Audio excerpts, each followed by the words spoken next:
obviously you're doctor of physical therapy, DPT at this point, and I guess what kind of put you down the path from a standpoint of just like wanting to go do physical therapy and stuff. So first off, thanks for having me on the podcast or Twitch. I'm not even sure what it is. But yeah, so the path of physical therapy is always, I never really knew what I wanted to do growing up. I was always kind of doing bad academically, so I was like, maybe the school thing is for me. Spent a lot of my youth hustling sneakers, and I got an injury when I was in Buffalo my senior year, and I just remember having such bad neck pain, such back pain, and numbness and tingling down my right arm. So I seeked out help from a physical therapist, went to a physical therapy clinic. Within, a couple of weeks, like 5 to 6 weeks, everything started to feel a lot better. And I remember she was just so happy to see my progress. I've never had that before with another healthcare provider where they were so invested in my care and, seeing my outcome. So when I was feeling better and I was able to get back to doing everything I love, I remember she had a genuine smile on her face. And at that very moment, I was like, this is what I want to do. I want to be able to give people their life back. And after that, things just kind of clicked. I just started focusing more on school and try to get my life together so I can get into physical therapy school. What was like the actual injury from? Do you remember Sky Zone in Buffalo where it's just The you trampoline know, park. it's essentially a big trampoline park. And I was like, this is so fun. I'm just bouncing, landing on my back, and like, not having taken that kind of impact in a little while from just doing stupid things as a kid. I just remember afterwards, just the next day, I was like, oh, I don't feel so great. And then I just kept training, working out, and it just kind of progressively got worse to the point that I started feeling numbness and tingling down my right arm. And I was like, man, it's taking a lot from me because I'm someone that loves to work out and train. So I knew it then. I was like, I got to seek help, figure this stuff out. Yeah. What was like the actual injury? Was it like a slip disc or like a herniated disc or just kind of luckily not that severe? At that time, it's probably something related to like a nerve impingement because I was noticing a lot of numbness and tingling down just like a certain distribution. So I couldn't grip my hand really well. So for me, I'm thinking numbness and tingling. Obviously, my memory is not as great. I can't remember those specific details, but from what I can remember and recollect, it's probably a nerve impingement Gotcha. Yeah, I mean, related to like some, upper back, spasms and things like that. yeah, my dad, I forget, I took anatomy, I didn't do well in it. But my dad has like an injury in like his like upper spinal cord, and then like that injury is like limited, but the damage on his like left hand, I think, is that like he can't feel anything with his thumb, so he's always terrified that like he's just gonna like bang his thumb into something, and like instead of stopping, he'll just keep going, but like that slam will like break it. So he walks around with like his hand tucked like this, and I see him like massaging it. He won't do anything for it though. Like no, he won't do like the surgery, the cadaver. I don't know. It's just stupid, stupid. He's stubborn. It just depends where you're coming from, right? I've had certain clients where, they're super hyper vigilant, like, oh my gosh, like this is happening, it ruined my life. And certain people like that had something traumatic and they're like, you know what?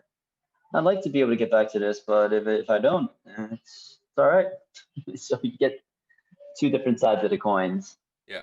Do you think like from like a physical therapy side of things, do you think that like mindset like really affects outcome? Where like if somebody's just like doom and gloom, like that they have better or worse results than somebody else? Definitely. I think the biggest, and there's a lot of research to show this, is that your perception of what the outcome is going to be or how you're going to feel down the line significantly influences your outcomes. So there are a couple of this is a really good research paper on like shoulder outcomes, and the severity of the shoulder injury didn't matter as much as your perception of how well you're going to do after the fact. So right off the bat, when I meet someone, when I get someone into the gym, the clinic, my goal is to make them feel that they have a plan in place that's going to get them back to doing what they love. Yeah. I mean, I think it's one of those things, right? Like where those who think they can and those who think they can't are usually right, right? Like that kind of thing. Like as far as that kind of outcome, right? I wanted to have you on because obviously you have a ton of success on Instagram. You have like I don't know what is it like 50, 60,000 followers at this point, which 51, right? Which is crazy. And like I was following it from like super early on because just being friends with you, and I find it like super helpful to see, like a lot of your different takes as far as like physical therapy goes. And I guess like how did you start making like different assumptions or different, protocols in your own mind of like what works and what doesn't compared to, more of the norm? I definitely think I call myself like a degenerate because this is kind of what we are talking about before the podcast is I kind of live in a box, right? Like I see a certain amount of clients per week, and anytime I can't figure out how to help somebody, it affects me. And it's one of those things where I don't want to take my work home with me, but I always want to know that I'm ready for certain opportunities. When someone comes in the door, I want to know that I'm ready to help them. And this is true for, I would say, a majority of people that come through the door, no matter how complicated the case. But there's always a couple that come in and I literally feel stuck. Like, man, I don't know what to do to help them. And what I know currently, my current body of knowledge isn't enough. So I seek out answers. So I'll start reading more research. I'll start seeking out mentorship from other people that, do good work. And I just keep trying to learn. I think if I don't evolve over time, I should just find a new job because personally, I want to get better every single year. I don't want to repeat the same year for the rest of my life for 30 years. Mhm. Yeah, no, I mean, I definitely agree, right? Like I see people. It's even just like for your take, right? Like you want to continue to like getting better and like sharpen the blade, right? Like as far as you being a better physical therapist.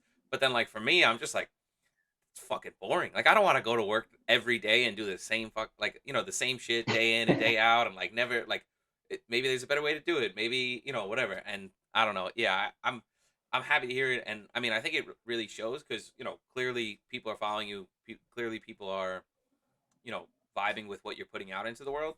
And I guess like what was like the because not a lot of physical therapists, right, are like killing it on Instagram, right? Like if you told me, yeah, I'm gonna make my physical therapy page on Instagram, I'd be like, I'm not betting on it. But here you are, and like I guess like what caused you to like want to start doing it, and then like what do you like? What's the take in terms of like putting out posts and stuff? I originally, it was just kind of like, oh, I saw a couple of people doing Instagram and I'm like, hey, I can use this to really reinforce what I'm learning at school.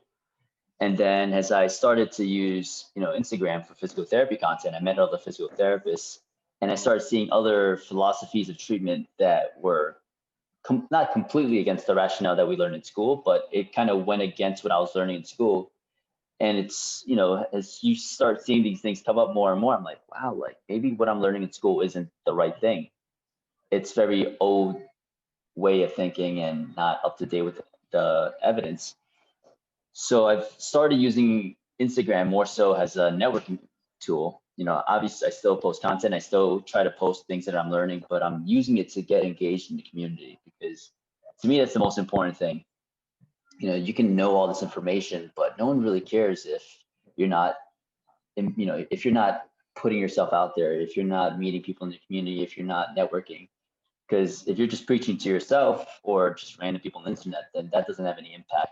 But when you get to really, meet others that might need your assistance, like I work with a lot of trainers because I connect with a lot of trainers. And when they come in, I can kind of show them what I do so that when, one of their clients starts to experience back pain, when their client starts to experience shoulder pain, they're not getting answers that they want from other doctors. They're training like, hey, you should see this guy Andy. Like, he's worked on my shoulder, and this a couple of times I was in a very similar situation as you. So he was able to figure it out in a couple of sessions and get me back into doing what I love. So I think if you're gonna start Instagram, it's very saturated right now in regards to just posting exercises, and you're better off one showing some kind of character like who you are, posting good information because the number one rule is always providing value, and then network. Like be a part of a community because that's what's gonna drive your career and everything forward. Mm. Yeah, I mean, I think all that makes sense. I mean, you guys had like some amazing posts that are like kind of further down, but I remember seeing them and like that was like where it like clicked, which is probably thousands of posts ago. But I will pull it up for people to see. But like you had like the spinal cord breakdown and like the shoulder breakdown and stuff and like different exercises. I guess I also want to talk about this a little bit. You mentioned like trainers and stuff. You're also like a monster from like a powerlifting side of things. Like what I guess talk a little bit about like your success from powerlifting, but also like the duality from being a physical therapist and then trying to push boundaries. Where like I mean, when we were lifting in college, it was like, oh, don't go too heavy. Like you don't want to get hurt. No, trust me, man. There's people my weight class that are like absolute savages. I feel like I'm just okay in regards to like the average person.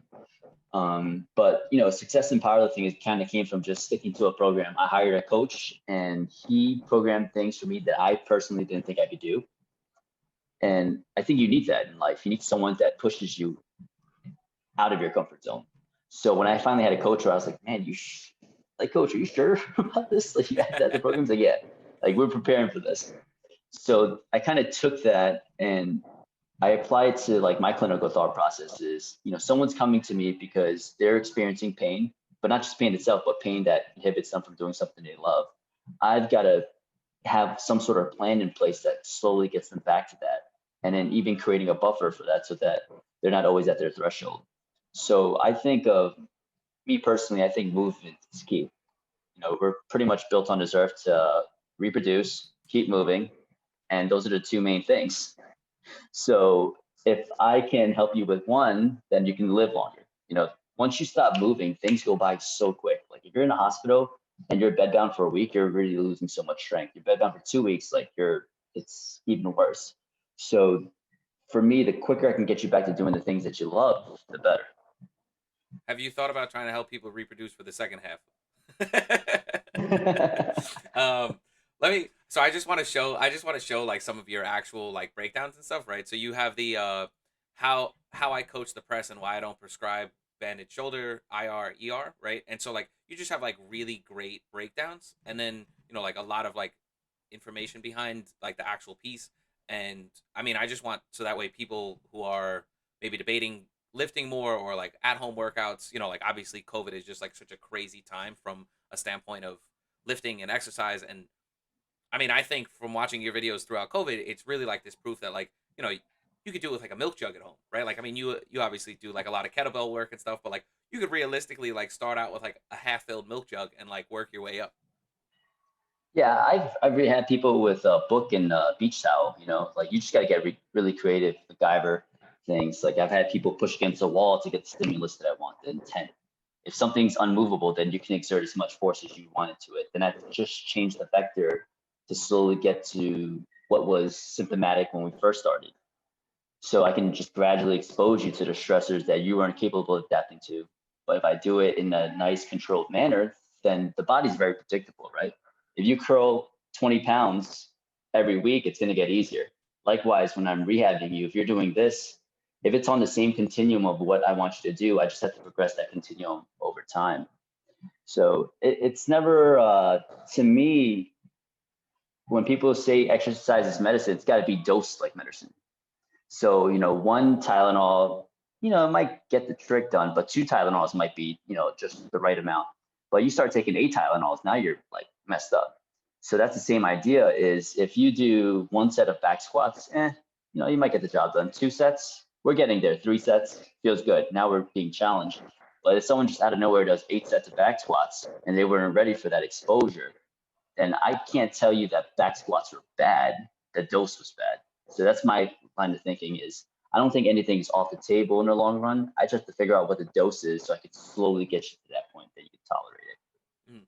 So I guess because I had a buddy, he came and he worked out with me when I was like lifting like a lot in college, and I took it easy on him, right? Like in terms of like what we did and stuff. And then he hit me up the next day and he's like, dude, I've never been in this much pain. And for the next 7 days, every day I got a text message going, I'm still in pain, right?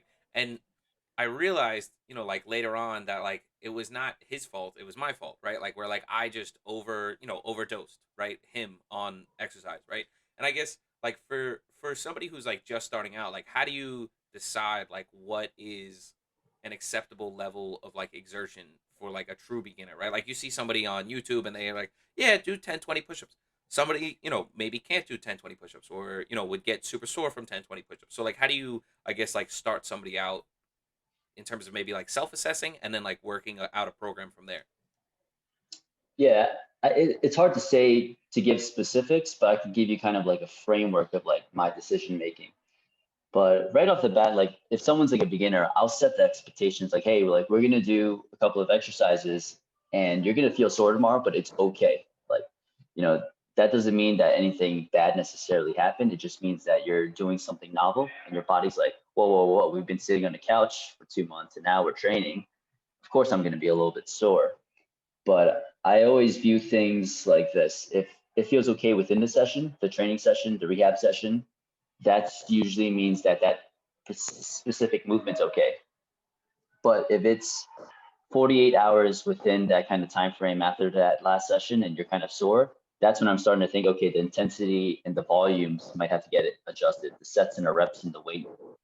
So that's how I kind of grade what somebody's ready for. I give them some sort of baseline, like let's go 3 sets of 5 squats, some push-ups, split squats, etc., etc. Follow up with them within 48 hours, see how they feel. If they feel okay, then I'm gonna pull one lever at a time, meaning, okay, that means I can either increase the intensity, I can either increase the sets, or I can increase the volume. It's one big experiment, but if you change too many of the quote unquote independent variables, then you don't know what's accounting for the next 48 hours. Meaning, if I change 3 variables and then they, within 48 hours, like, I'm so sore, I don't know exactly what was the thing that triggered it. But if I change one thing, it's like, okay, now I have a better idea of, what you might be sensitive to. Some people are sensitive to more volume. Some people are sensitive to more higher intensity, like increases. So it's just getting a feel of what that person's capable of, and it's slowly building a program around that. Mm.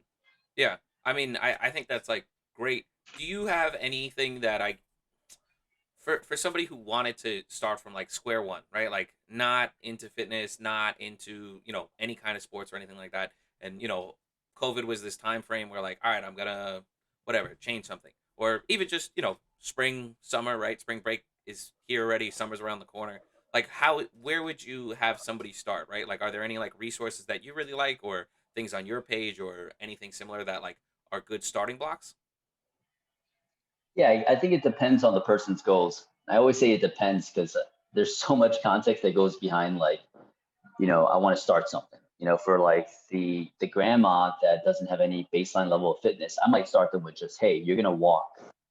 You know, let's take 30 minutes or whatever you can dedicate to walking and just walk. Someone that maybe in college it's gonna look significantly different, meaning I might make it a little bit more intense. But you can come up with any exercises and just kind of measure it over time. I would always try to figure out what that person's constraints are. How much time do you want to dedicate? Because I can't give you the perfect program if it doesn't meet the needs of your lifestyle. So something as simple as like, hey, set the clock for like 20 minutes and you'll do 10 body weight squats, 5 push-ups, and 1 pull-up, and see how many rounds you can get in 20 minutes. Over time, increase it. Just measuring something just so you know that you're making progress, and it kind of hits a little bit of everything. I don't think it needs to get super exact, but the main thing is, just hitting basic physical activity guidelines and also making sure you actually enjoy it. You know, Working out's not always fun in the beginning, but there's definitely ways to make it more enjoyable. Like doing a goblet squat is probably easier for people than going straight into like a back squat. So Mhm. those are things I'm always considering. But if you're looking for, starting, I would definitely invest in a coach or a trainer. Gotcha. Yeah, I'm gonna just pull up an image just so that way people can actually see what like a goblet squat is, just in case people haven't seen that before. But it's basically like you're front holding some weight, typically a dumbbell, but you can really do it with just about anything. And honestly, I mean, body weight squats are like a great way to start too. I mean, you didn't really mention it, but like I think resistance bands have like really blown my mind in terms of like what you can do at home, where they attach anywhere, they hit any angle, and like they're pretty cheap. And at this point, I mean, in the middle of COVID, you couldn't find them anywhere, which was nuts. But now it's a little bit easier. So I definitely think resistance bands is another great way. I guess I also want to talk from like a COVID standpoint. A lot of people are working from home. Not everybody has like an office job or an outdoor job. Like, do you have anything that goes into programming your house in terms of being more ergonomical? I'm not too personally. There's not a lot of good data to show that like ergonomics and things like posture have a big impact on pain. It's gonna sound crazy, but I preach this all the time because if it was that simple, then we wouldn't be losing. Meaning there's chronic pain, increases in chronic pain, increases in disability, and if it was something as simple as just switching your posture, then why do we spend so much on healthcare and get such bad outcomes? So right off the bat, I would say that I'm not too concerned about ergonomics, but I am concerned about just general movement. If you're sitting in like the perfect posture, very upright, it's only a matter of time before your lower back gets a little bit tight. Likewise, if you're in the other position, if you're here, it's only a matter of time before you might feel some tightness in your shoulders. It's almost never one perfect posture. I'm always thinking of things as dynamic. You've got to be moving because moving makes you feel better. Same reason why it's harder to stand for an hour than it is to walk for an hour. Standing for an hour is brutal, but if you walk for an hour, it's not the worst thing. So for anyone that's working at home, my personal advice is try to take micro breaks. Every 20, 30 minutes, just get up, stretch a little bit, move around. An hour of training versus about 8 hours of sitting. So if you're not, doing something, and training doesn't have to be like hitting the gym. It could just be kind of what we talked about, doing some body weight squats, doing some push-ups, walking your dog, very basic things to just make sure you're moving opposed to just sitting all the time. It just distributes the stress to different areas. And that's the key, is not stressing the same things over a long period of time. If you sit with a perfect posture for an 8-hour car ride, you can't tell me that you're not still going to feel uncomfortable. It's going to be brutal. I remember those car rides back up to Buffalo. It's like, doesn't matter how I sit, I need to take a break and move. Mm-hmm. Yeah, yeah. Get the blood flowing. Yeah, I mean, I think that definitely makes sense. I guess, in an optimal world, people start getting walking desk, but being that that's not going to be too likely, I mean, I can just be like so stupid looking. But I guess if you do have like a standing or like a sitting desk, not one or the other is better, but alternating, right? Yeah, exactly. Just things like switching your posture. If you're sitting with your legs down, sit with your legs on your chair, sit with one leg on and the other one half kneeling, shift your weight side to side, all these little things. Again, set a timer for like 30 minutes. And if you notice yourself like this the whole time, leaning on the right side, when you timer comes off, just lean on your left side. So things like that might help alleviate some stresses. But I think the main goal, kind of what you said, if you could get a walking desk, man, I've done virtual sessions where I'm walking on a treadmill, and that's amazing. Mhm. Yeah, I can't even imagine that. I'm just imagining just like pushing the desk or like whatever, even if it's just like robotic, just falling over on like the cracks in New York City. There's just too much shit everywhere. um, I I guess like for for you, like, would you also recommend like preventative stuff, right? I have pretty bad knees, just like a lot of years playing like soccer and then basketball and just a lot of stuff.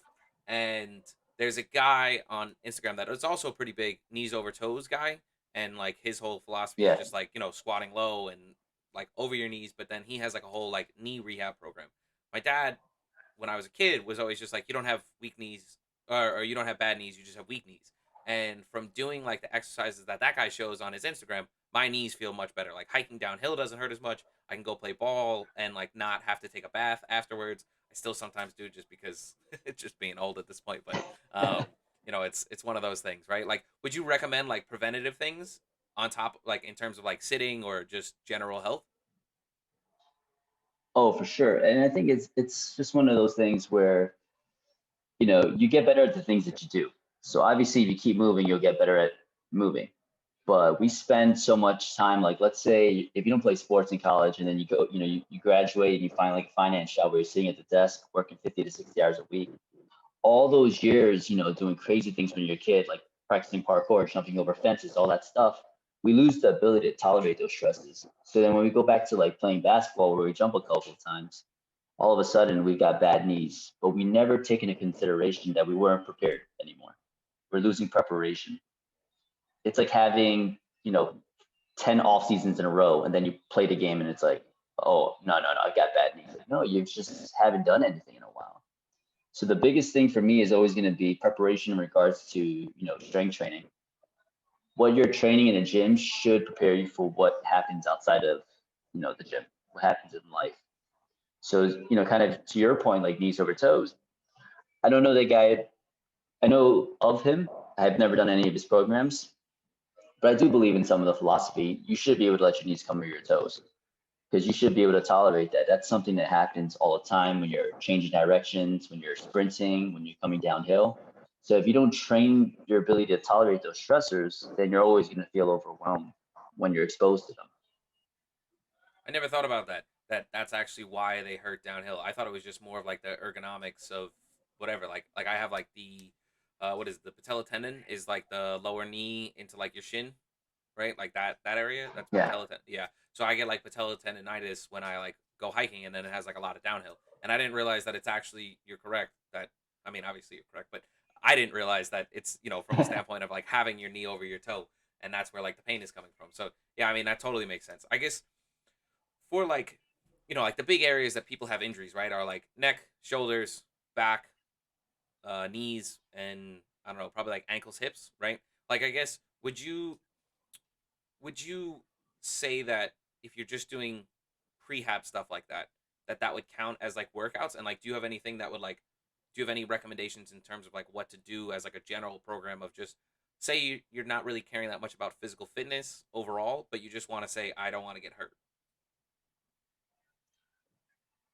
It's a loaded question, right? Because if we had that, the profession would cease to exist. But I think in general, most people don't, when they experience an injury, they don't ever fully rehab it well. Meaning, someone has back pain. How do I know it's related to the back? I've had so many people that have back pain or hip pain, and and it's one sided. And then, I'm getting to know them a little bit more. And they're like, yeah, I've had chronic ankle sprains since I was a kid, but I've never rehabbed them on the right side. We check the balance side to side, we check the training and all these other things side to side, and it's always worse on the right side. So for me, I'm always making sure that everything in the body is doing what it's supposed to do. Because if certain things aren't up to par in regards to like the functional capacity, then other areas have to make up for it.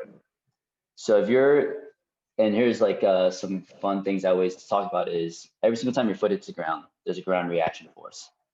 So your foot and your ankles, your calf complex recycles about 50% of that. If you have, chronic ankle sprains and all these things, and you've never properly rehabbed them, then you're not getting that 50% that's supposed to be recycled in those tendons, and it's going upstream. What's next? The knees. What's next? The hips. What's next? The back. And then you'll notice that, people with chronic ankle sprains also have hip injuries and almost these chronic like re-injuries. And it's like no one ever rehabbed the ankle well, no one ever rehabbed the hip well, and now all the stress is going to the back, and now they're being told they have a weak core, so all they do is raise their abs, but they're not addressing any of the real problem, which is nothing else is doing what it's supposed to do.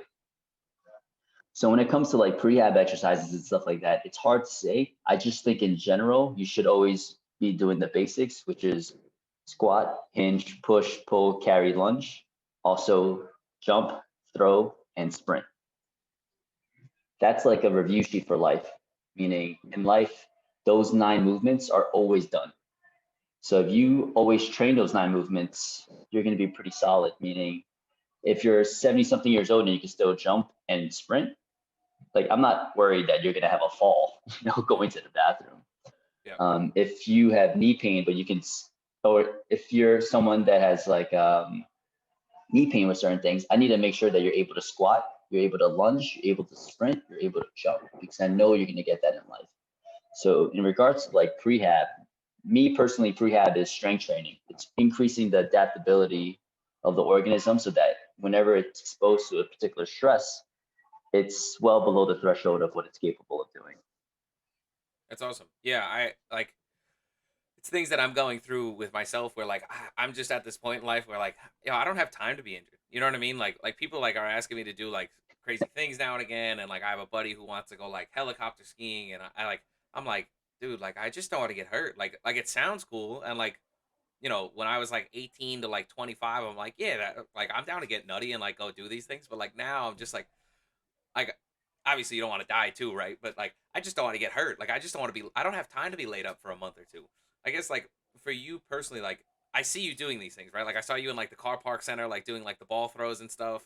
Like doing like different sprints and stuff. Like it's for I think for a lot of people, it's one of those things where they might feel like embarrassed. Like, do you have anything as far as that goes, or like any words as far as that goes?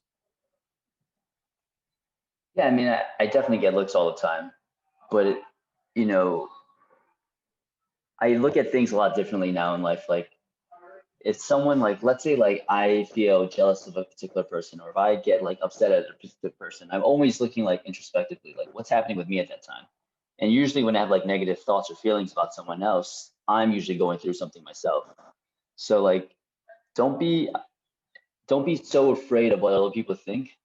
Just do the things that you need to do, because one, it's not a weird thing to be doing. It's a very natural thing to be doing. And yes, sprinting a parking lot might not be the first thing you do, but at the time of the pandemic, it was the most free space we had in New York. So I would say just go to the gym, find an accountability buddy, find someone that's gonna, help guide you through the process of training and moving. And I always try to make it a fact that it's for everybody. If you see the people that I work with people that are like 60 something years old, swinging kettlebells, jumping, sprinting, and still, because we got them up to that. If you don't think you're capable of, find someone else to show you it. That's why I always think having trainers and coaches is valuable, because if they're educated enough and they know what they're doing, you can experience life-changing things from interacting with them. Yeah.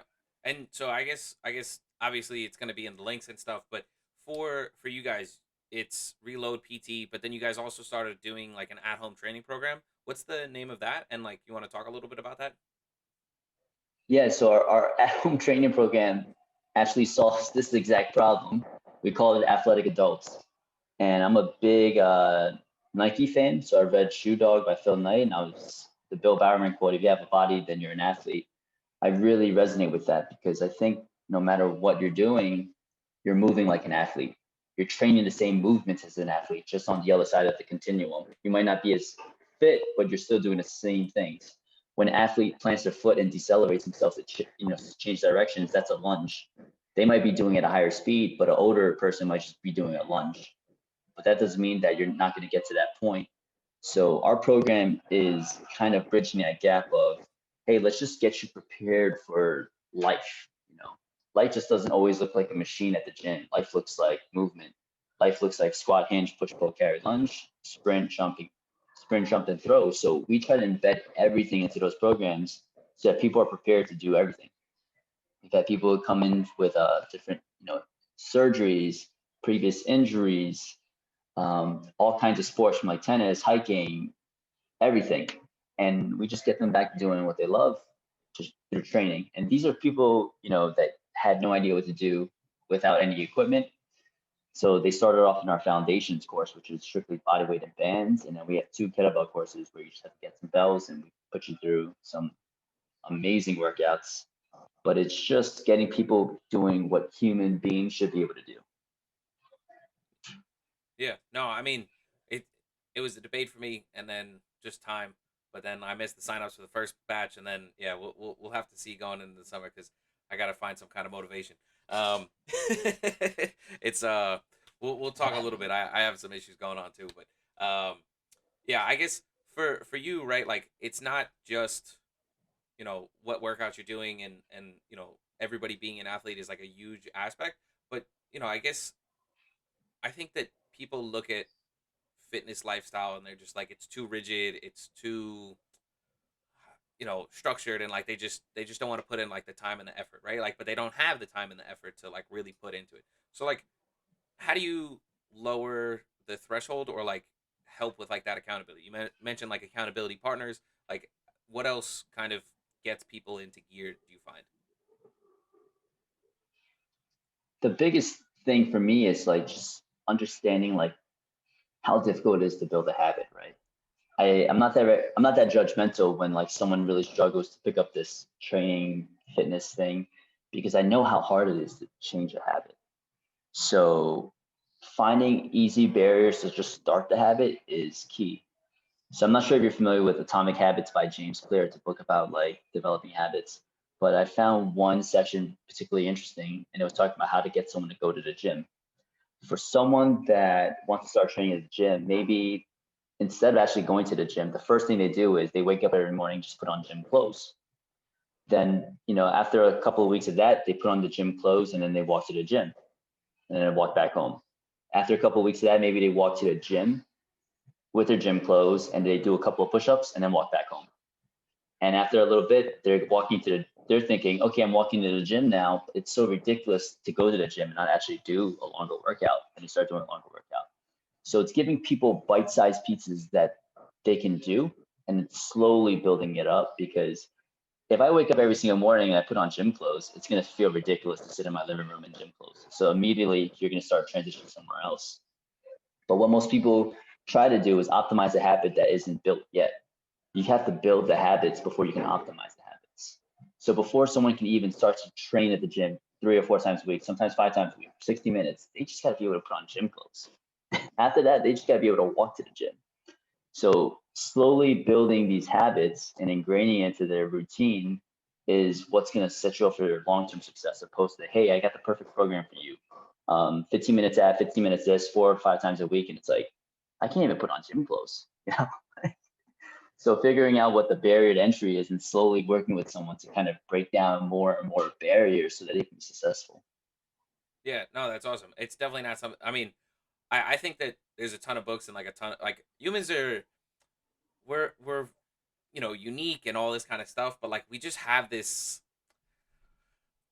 because I can imagine that working, right? And like there's just something about like humans where it's just like, oh, that's gonna work on like a lot of people, right? Like yeah, like it would feel ridiculous to like sit in your like apartment and be dressed up like Lance Armstrong or something like that, right? Like I'm imagining somebody like bike riding and like like all right, like I'm in like the unitard and I got like the helmet on and now I sit in the room and it's like, man, this is stupid. Like let me just get on the bike, like Yeah, it's we always say like we're very different, but a lot of us are very similar in regard to like the struggles and stuff that we deal with. It's like, no, I don't want to do this. Everyone faces very similar problems. And for me, it's just thinking about problem solving. Whenever the problems arise, let's work together and figure out how you can solve this problem. Something as simple as like setting your clothes up the next day to just be gym clothes. Is that something that you think you can do? And if they agree to that, then they've made a commitment. I'm never trying to push something onto someone. I want to make sure that it's always asking questions and being more inquisitive, like, hey, is this something that you think is plausible? And if they say yes, then it's not in my ballpark anymore. It's in their ballpark. But also asking questions like this, like, hey, how motivated are you to start this process? Because if you're telling me that you're like a 3 or 4 out of 10, maybe right now isn't the time. There's certain tipping points that you'll get to where it's like, I've got to make this change. I've got to make this change. So figuring out when the right time is. Sometimes it's not that moment. It's a couple of months down the line, maybe a couple of years down the line, where you realize like, man, I need to change these habits. But if you're not open to change, then and you're not motivated to change, maybe it's just not the right time right now. mhm. Yeah. I think that's definitely like a factor is like mindset. Do you so on your end of things, you're not really trying to change mindsets. You're trying to really just capitalize on mindsets, would you say? Yeah, I wouldn't even say like capitalize on mindsets. I'm definitely trying, it's there are certain stages of the change where couple of things to think about is like people don't know the problem, and certain people that know they have the problem, and some people that just need more information. It's just trying to meet people where they are. Overall, if you get someone training and moving, meeting these physical activity guidelines, then they're gonna be in a better position. So I'm always gonna push for that. It's not like I'm trying to peer pressure into doing something that I think is detrimental to their health. So I'm just trying to figure out what they need from this interaction. If someone doesn't even know they have a problem, meaning like, maybe I'll train. I don't know. I've heard it's good for me. I'm not going to push them that hard. I might just give them some information, let that simmer over time, and maybe they meet another trainer or therapist, and then that same conversation keeps coming up. I'm like, hey, maybe I should train. So it's just planting the seed for some people. Other people, it's like, let me build some structure. Let me help you build some structure around these things. So I wouldn't say it's just more about meeting people where they're at and collaborating with them to break down the barriers that prevent them from achieving these goals. Yeah. No, that's awesome. Do you like what's your take as far as nutrition goes? Like are you in terms of, I guess, yourself, and like in terms of like what are, obviously, it's definitely something that like America as a whole face, which is just there's like a lot of difficulty to get like healthy nutrition food, right? Like, what's your personal take as far as nutrition goes? Personal take is one, it's right off the bat, I'll say it's outside of my scope of practice. Mm, I think a lot of people give a lot of advice on nutrition that aren't depth to do so. I date my girlfriend's sister who's a dietitian, and she works with people with eating disorders. And some of the narratives that they hear around nutrition and some of the things you tell people can be very detrimental to someone's self-esteem and just their overall mental well-being. So in general, I'm gonna say less restrictions. I think as a culture, and especially the world that we live in right now, where we get to see everyone's highlight reels, it's you almost feel guilty eating certain things, and it makes you feel bad, and it gets you stressed out, and all these other things, and it's like a snowball effect. I don't have much of an opinion on nutrition. I think let's, instead of restrict things, let's add things. Like, hey, let's go for a walk. Let's do all these things. Let's do other things that, if you have to restrict yourself from doing something you love, it's only going to make building that habit even worse. So let's add some training. Let's add all these things. I personally eat pizza a couple times a day. I have 1 or 2 beers a day, a couple of glasses of wine, depending on the day. And then I'm in great shape. My blood pressure's gone down. My resting heart rate's gone down because I train. So naturally, and my muscle mass and everything has gone up, body fat's gone down. I'm just training. So I don't think you have to switch a lot of the nutrition things. I think people just have to start moving. We have an inactivity crisis. So my goal is to get people moving. yeah, awesome. I guess I don't want to eat up too much of your time, and so, dude, I mean, thanks for the time. We can definitely run it back, again when you have some more time. You're a hard dude to get a handle on, but we'll run it back, and I'll put some of the links in the description. But yeah, I guess if you had, one last like little closing thing to help people get started, or advise people on getting started, like, what would you tell them? Find a way to develop some accountability, because I think most people that get started with things, they don't stick with it because, one, they're not held accountable for it. They need structure. So if you need to buy a program, shameless plug, sign up for Athletic Adults, because we give you that accountability, live Zoom sessions. I just think people need structure around what they're doing. And if they have structure, they're more likely to succeed opposed to just, figuring it out themselves. Yeah, man, 100%. Thank you for the time. And like I said, man, we'll run it back, see how you guys are doing, and I'll probably be in the program soon. I gotta get started. Uh, Yeah, appreciate it, Zab. yeah, man. Thanks for coming on. Appreciate the time. Anytime. Take it easy, brother. All right, peace.